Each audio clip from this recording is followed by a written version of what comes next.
You found a place to belong here in the Circle of Friends. I'm Missy, and today I'm with Joanne and Carol and a very special guest, Bernie Torrance. Welcome, Bernie. It's wonderful to be here. Thanks so much, Missy.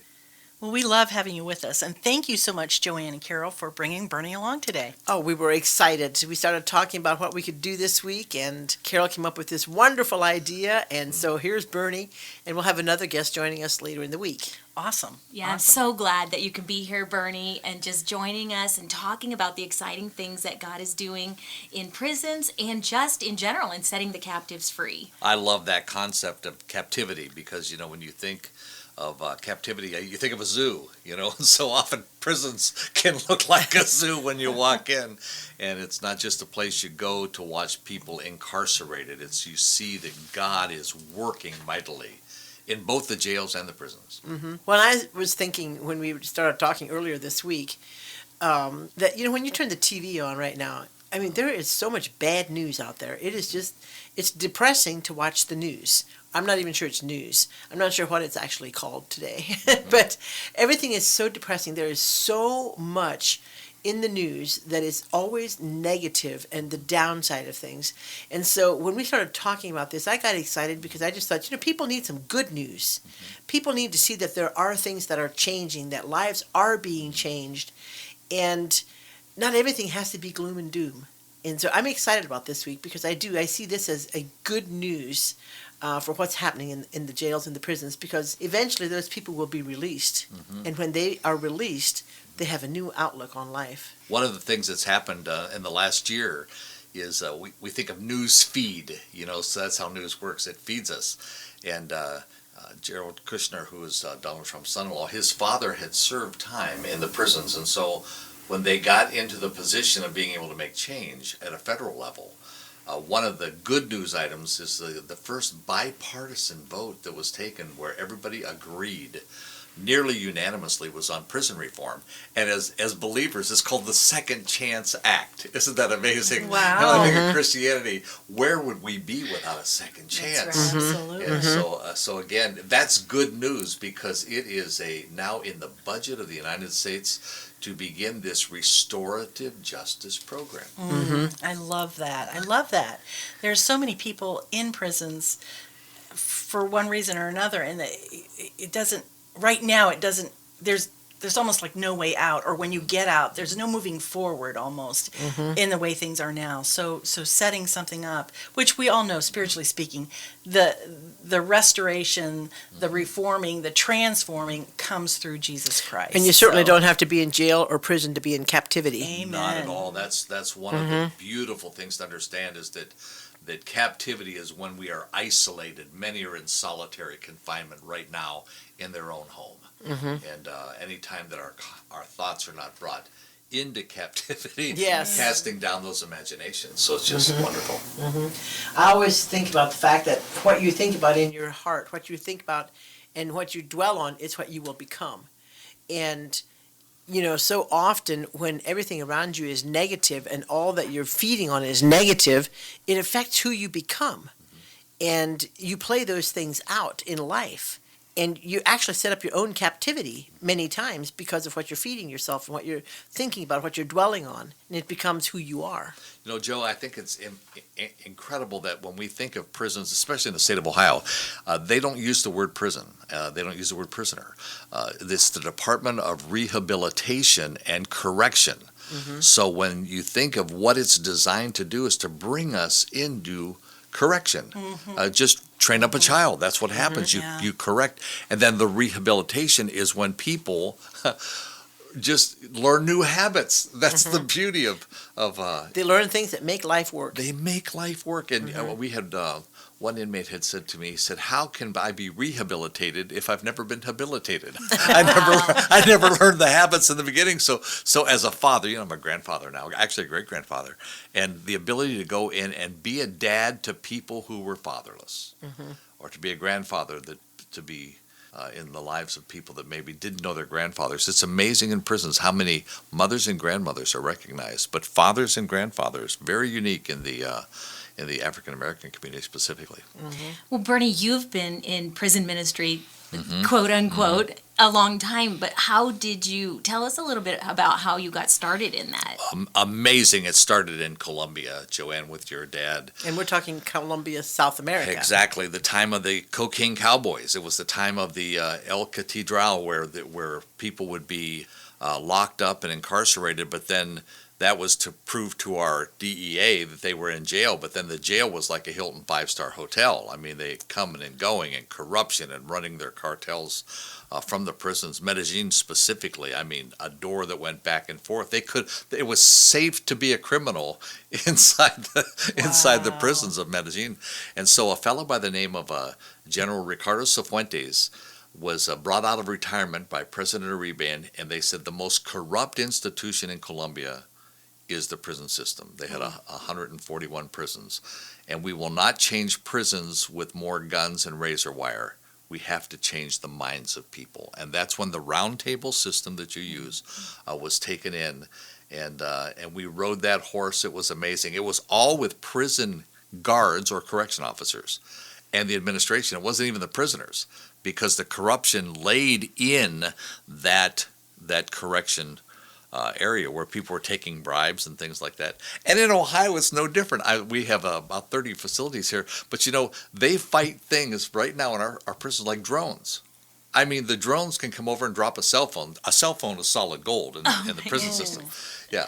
And so you see these things that they're always up against. So we have to change the thoughts and the minds of people, Right. rehabilitate the people. So that's where it began. Was Well, in Colombia. it's basically what you're talking about is the principles, the Lored principles. Exactly. Self-government, the highest form of government there is self-government. Then how to be productive. And more entrepreneurial people are locked up than you can ever imagine. They're just selling the wrong things. I mean, it's like They're leaders. I They're have leaders in seen their own right. level 5 leaders. I mean, people that could be running organizations. It's the leadership gift of God, and their Leadership without direction. Exactly. Without self-government. Yeah. without Or easy correct money. principles. See, Yeah. easy money will always bring corruption. The moment there's an illegal money flow, and that's what our prisons are filled with. One of the things that I learned was that the United States of America only has 5% of the world's population, but 25% of the inmate population of the world. $80 billion a year is spent in corrections in the United States. That's 3 times what we spend on education. Wow. So we are spending 3 times the education budget. It's time to go to school now. When you're buying book supplies and stuff, the schools could provide them if they weren't spending 3 times as much for corrections. Wow. Amazing stuff. But I love what happened in Colombia. When the Lored principles came in there, like you said, they went to the guards. You need to talk a little bit about that, about what happened with the prisoners when they saw the guards. Yeah, when there's a change, it's amazing in the incarceration world. When those gates close, you're in a kingdom, and the kingdom is ruled by the warden. So if you have a wonderful warden, you have a wonderful kingdom. If you have a corrupt warden, you have a corrupt kingdom. And then under that then are all of the prison or correction officers or the guards.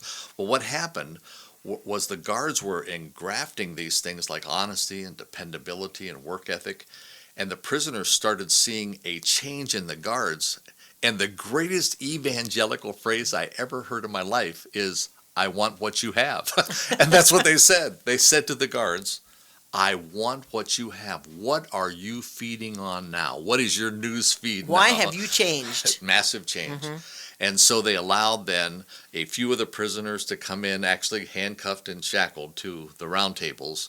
And then they were taken because the leaders within the inmate population then took it out and said, "Can we take that into the population?" So what started off with 14,500 guards actually went then to 80,000 prisoners. And massive change. I mean, murders were, the murder rate was turned around. Which there was is, a documentary. I was amazed when I heard that there's murders in the prison. Oh, to this day. There is yeah, in Ohio. that is not what I expected to hear in a prison. You expected to have more control of things, but it sounds like chaos. Yes, it can be chaos. And again, you have to understand that here in the state of Ohio right now, I was in a prison last week. I mean, there's no air conditioning in those rooms. I mean, it was hot. And when you have a population of maybe 200 people, even if it's in dorm style, just stop and think about the quality of life. And that's why it's important that they learn to cohabitate. And if they would have learned self-government when they were young, there'd be a good chance they wouldn't be there. Yeah. Yeah, the roads to opportunity are amazing. You know, if you have an entrepreneur that's designed to create wealth, because the Bible says some are designed for the creation of wealth, that works, and then it's whatever product you're moving. And so it's a Well, I was thinking about children that grew up in homes, and as a parent, it costs you nothing to teach your children self-government. That's a free course. You can teach your children responsibility and dependability, hard work, and you can teach them so that they have the right concept growing up. And, I go back to the 60s when they took the Bible out of the schools, they took 10 Commandments out of the schools. Now we have our prisons full of the generation that was denied those things. And we are now paying for those choices and for those decisions that were made in the 60s. So to see that those people now, sooner or later, in order to be successful, in order to make life work, you have to learn these things. You will either learn them as a child, or you can go to prison and learn them as an adult. I mean, somewhere in life you have to learn in order to get along with people and to make life work. You have to learn these things. So I am thankful that even as adults, the second chance and the idea of rehabilitation and having the opportunity for parole or having the opportunity to be brought back into society and be productive because you've learned self-government. I love that. That is such good news. Boy, if this world doesn't need some good news, I'm telling you, this is wonderful news. So we're going to be talking about a lot of this all week. And one of the things I really want you to remember is that you don't have to be in prison to be a prisoner. You can be captive in your very own home. And so learning the principles of self-government and learning that life does give you chances, but you have to step forward and take it. And you have to be willing to learn. But we'll be back. We need to take a break, and we'll be back here with Bernie here in the Circle of Friends. Thank you for joining us. Do you love a good sale? Then call your friends and mark your calendars. You're taking a road trip to Berlin, Ohio. Village Gift Barn's annual warehouse sale starts September 5th. This is our biggest sale of the year, with at least 60% off all merchandise and new items added daily from our 4 sister shops: Village Gift Barn, Country Gatherings, The Gardens, and Moxie. You'll save big on everything from home decor to boutique clothing.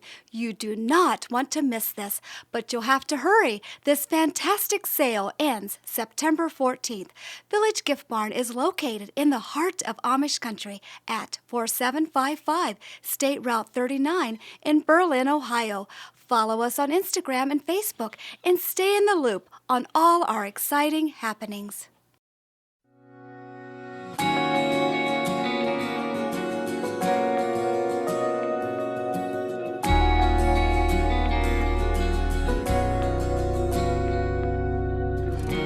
Every day they pass me by, I can see it in their eyes. Empty people filled with care, headed who knows where. On they go through private pain, living fear to fear. Laughter hides their silent cries, only Jesus hears. People need the Lord, people need the Lord. At the end of broken dream, He's the open door. People need the Lord,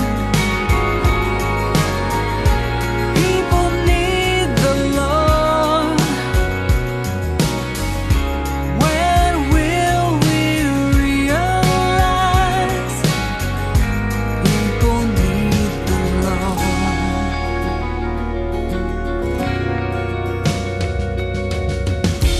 We are called to take His light to a world where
We're back here in the Circle of Friends. I'm Missy, and we have Carol and Joanne and our special guest, Bernie Torrance. And we've been talking about really the impact that the Lared Ministry and Global Priorities has had, not just in our area, but in the world. And it's amazing. It's amazing that from such a little tiny place in the world, Holmes County, and the influence of your dad, Joanne, and you, Bernie, beginning just in the very beginning stages, could you or did you ever imagine? Never. The character ethic that is represented in this community, because we speak a lot into the Amish schools, and so I'll go in and I'll take pictures of things around the world, and I'll take money in and show them how many pesos a dollar buys in Yeah. Colombia, or how many naira in Nigeria. And then I ask them, how many of you have learned to be honest? Every person raises their hand. And how many of you have learned how to be a hard worker? Every hand Yeah. raised. How many know what it is to be generous? Everybody. How many knows how important it is to be humble? Everybody. And I said, that's the message we take into the world, because Holmes County, especially Berlin, we don't have a government, Joe. There is no police force called Berlin, Ohio. And no taxes either.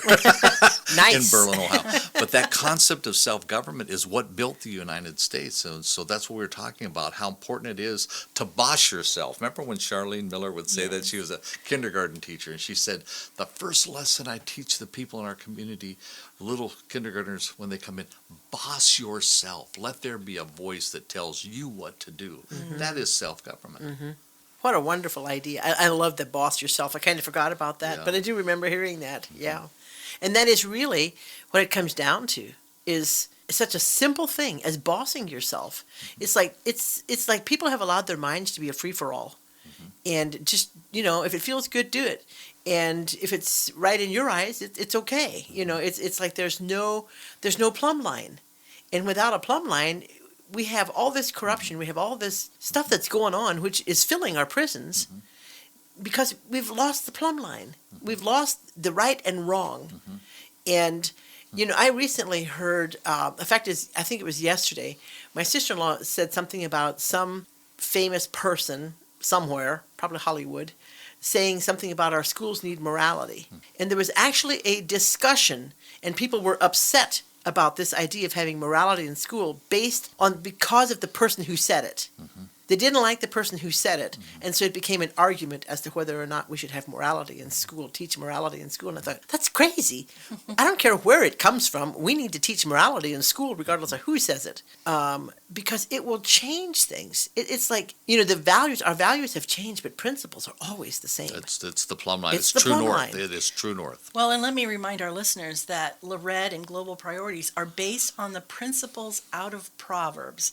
This is God's principles, God's characteristics that He wants us to have. This is unchanging through the course of years. That has never changed. But we have quit listening to that. We've quit looking to the Word of God for our plumb line. And so a lot of this, it's kind of amazing to us who have been believers, who read it the for Bible, granted. but a lot of people are like, I never heard this stuff before. And that's amazing to us, especially in this community where we live, but that's true. It's not being taught, and once it quits being taught, it quits being passed on, and it's a slippery slope. Once you lose hold of that boundary line, it goes downhill from there. And I'm sure, Bernie, as you've gone into the prisons and even some of the schools and so forth, you're hearing that. Well, I didn't know this. Nobody taught me this. I didn't know that. Even the idea of self-government, everybody governs themselves. It's not like there's somebody we listen to. Yeah, they govern themselves, but they govern themselves based on their own. Exactly. Yeah, what feels good to me. Yeah. If it's right for me, it doesn't matter if Yeah. it's right for you.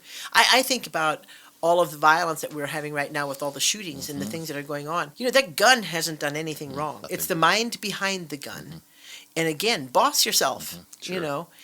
Learn about the values and the principles of what makes life work. Life doesn't work when you have a gun in the hands of a person who doesn't have self-government. And Bernie, when you've gone into the prisons, you introduce them not just to the principles, but the author of those Exactly. principles. Amen. And that's really the beauty of that book of Proverbs. And again, that's how I was discipled. I received the Lord when John Schrock said, you need to understand the book of Proverbs. And I said, where do I get it? I thought it was metaphysical. I thought it was, and he said, well, it's in the Bible. I said, oh, I already did the Bible. But what happened was, as I've learned now over 40 years of that book, it is a roadmap. There's 250 buts in the book of Proverbs. 250 times it says, you can have this, but. You can do this, but. So what happens, it's a conjunction, and that's where choice lies. And so if we're not learning how to make choices, and you can't teach it, it's got to be modeled. I've got to watch somebody make a choice that seems immediate gratification for something that is delayed gratification. And again, in our community, you see that. Delayed gratification is part of this community. Just in how long it takes to get to the store, or how long it takes to visit a friend. There's so much planning that has to be done because you just can't jump in your car. And so that whole concept is just such a part. That's why 5 million people come here a year to view this life. And so when we take that into, let's call it the justice system, because from Colombia it went to the Supreme Court of Guatemala. And then the entire federal system of and when Mexico. you look at the transformation in Colombia, it was miraculous. I mean, back in the day when you were started down there, Colombia was a very dangerous Violent. place to go. Number one emerging tourist destination in the world is Colombia right now. Right, but not then. We were warned when I got my passport. They said you should not even go there. We were warned not to go. But I learned the most dangerous place to be is where God used to be. And the safest place is when you're in the center of his will, because we were there in those days. And now that's what makes the story so wonderful, because we were able to see transformation. That's what it's about.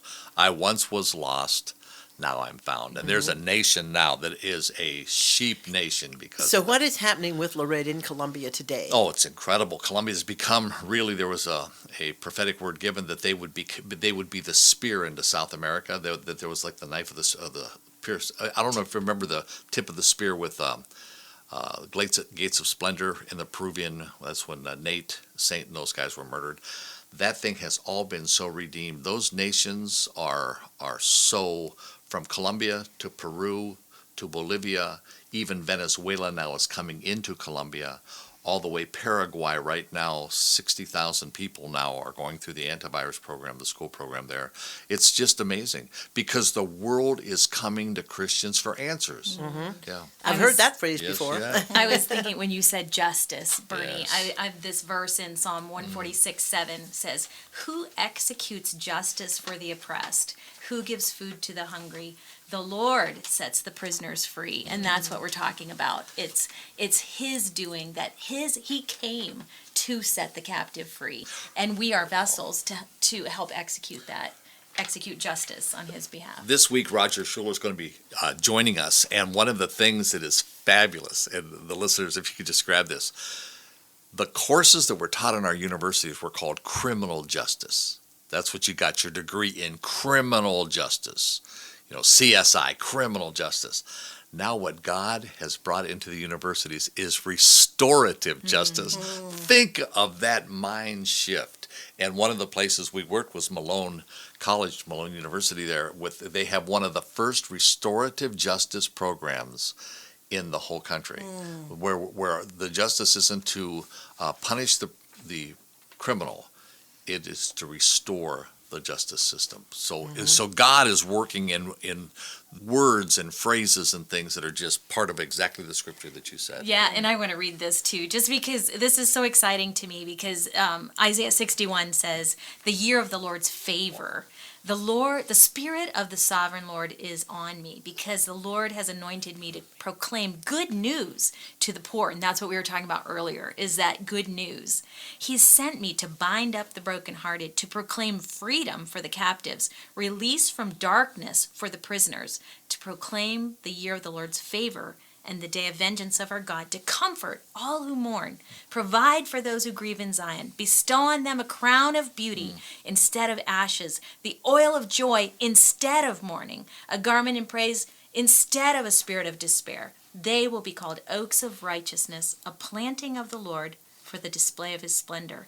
And Jesus quoted those words Yes. in the New Testament. Exactly. And so, it's just so exciting because that is what we're called to. And that is the outworking of what you're seeing and the principles of God. Yes, and it's what God's doing. Nobody can take credit for timing, because who could believe that the words, that we're seeing restorative justice, or they have a Vera survey called Reimagining Prisons. Who could believe that would happen on this watch? And it's designed just for that. Who could believe we would have a president For such a time as that this. mandates this? It is such a time as this. I believe that. It's the Cyrus mandate. Oh, what an exciting time to be alive. There's so much going on in the world. And, and it's like I said at the beginning of the day, that when you turn the TV on, you see so much bad news. And how wonderful it is to hear about restoration and a new life, a new way of thinking, and bossing yourself. I mean, these are wonderful things. And they're available to everybody. I mean, you don't have to be in prison to have to need a second chance. We all need a second chance. Everybody needs a second chance. And we all blow it, There's none of us that was born in perfect shape. We were all born selfish. When we came into this world, we didn't care about anybody but ourselves. When we were hungry, we screamed and cried. And when we didn't get what we wanted, we threw a temper tantrum. It's who we were when we were born. But it's through life experience, through teaching, through disciplining your mind and bossing yourself is when you have the good life. It's like you can't have the good life if you're selfish. Life doesn't work. It just doesn't work. And so learning these things and applying them to your life is what brings you that freedom to live a good life. Sometimes we talk about when we all get to heaven. Well, meanwhile, I got 80 years here I need to deal with, and so I have to learn how to get along with people. I have to learn how to discipline myself. And it's a daily thing. Like I said, none of us were born in the perfect shape. And sometimes we talk about, it seems a little overwhelming. Where do we start? But I think starting in the book of Proverbs, you can take one verse and chew on that for That's a really right. That's long time. That's right. So that would be a great place That for would be a anybody great place to start. Well, we have so much we want to talk about this week, and the day has gone quickly. And listeners, we hope you join us again tomorrow. Bernie will be back tomorrow, and we are going to continue. And we are going to continue this discussion. So make sure you come back and join us here tomorrow. And thank you for being here today in the Circle of Friends. Thanks to generous donations, this program is produced by Circle of Friends Ministries. You can write to us at P.O. Box 345, Berlin, Ohio 44610, or contact us at 330-852-0000. You've found a place to belong.